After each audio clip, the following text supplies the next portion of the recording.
kind of cut we doing today, bro? Let's see what we working with. I need this obviously tapered, you know. Right. Get the ears. You want to go a little lower than we usually do? 1.5. You do a 1.5 guard, not an actual 1.5. It's a little longer than. Alright, a little higher taper. Higher? Yeah. Let's get it. This my boy right here. As you can see, he's woofing. I known this dude since we was youngins.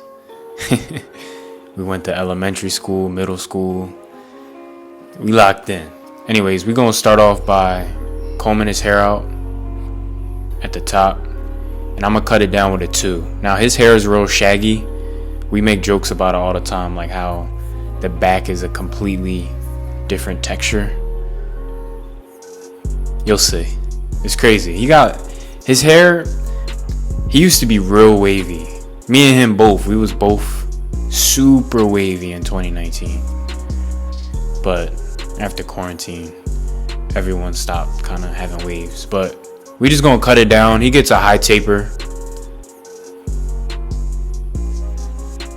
He was woofing for a minute.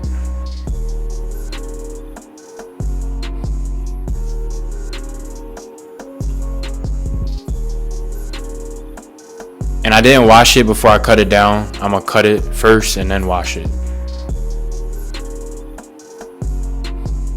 So notice how I'm like kind of coming off the hairline easy.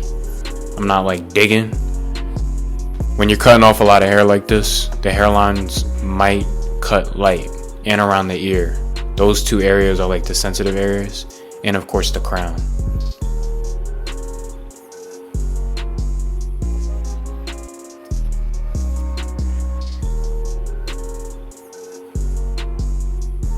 Again, clippers don't matter. I'm using these. Honestly, I don't even know why I'm using these. I just use them. I think I used it because of the guard. Sometimes I like certain guards. I really like the 2 guard on the Andis, the purple. So I'm gonna wash it. I've been experimenting with different shampoos. Like shampoos with hydration therapy in it.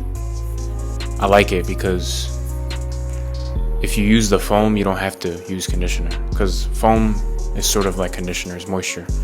I'm not gonna use foam on him.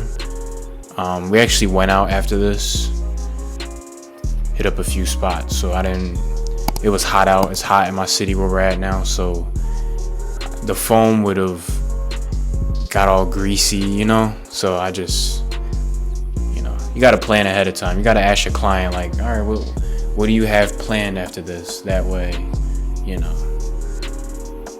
cut the hair accordingly, you style it accordingly.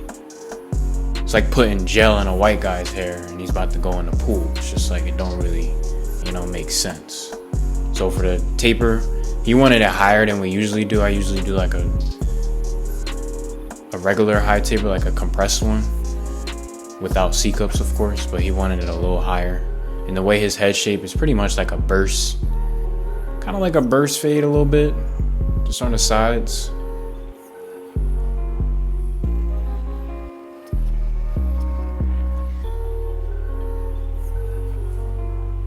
And I'm combing while I'm cutting with this texture. It's important to do that. You can also brush while you cut.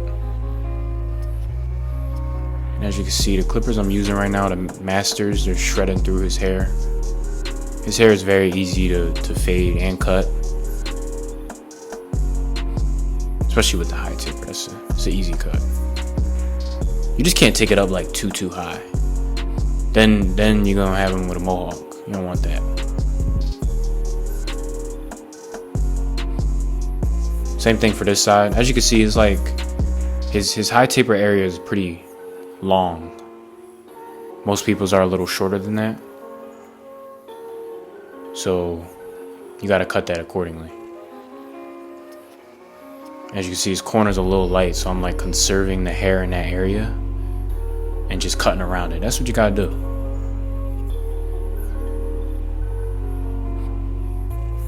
So check out the back of his neck. He's super hairy.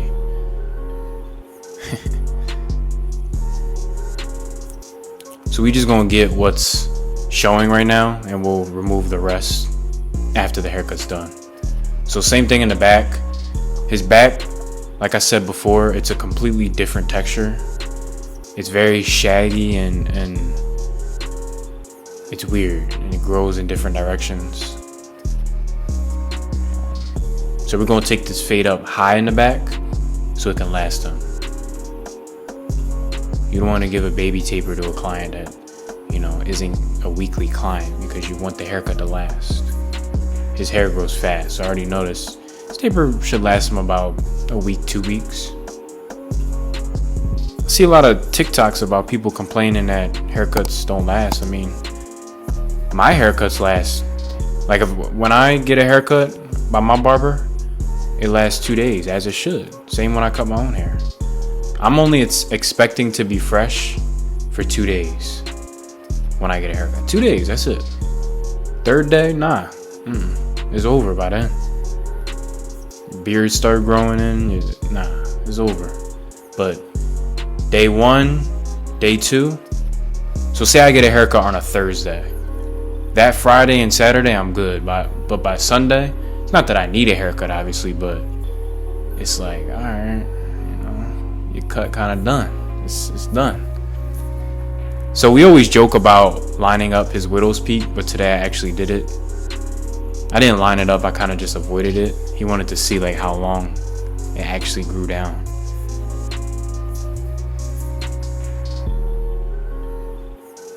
Don't actually do this to your clients. They might get mad and punch you.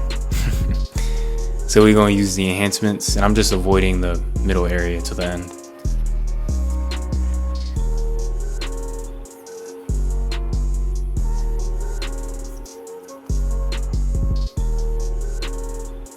So we're going to remove the middle now. As y'all can see, it grew down pretty far. I always tell people, when you cut a widow's peak off, it always looks green. No matter what the skin color of the person is, it's always going to look green, at least in my opinion. So we're just going to freehand trim the top. As you can see, we didn't really need the foam. The hair laid down nice because we washed it. Now when you don't use foam and you you cut it at like a longer length, like a 2, you will have to freehand trim it a lot just to get all those loose hairs and make it look neat, because the foam can conceal all the loose hairs. So we're going to shade the back of his neck.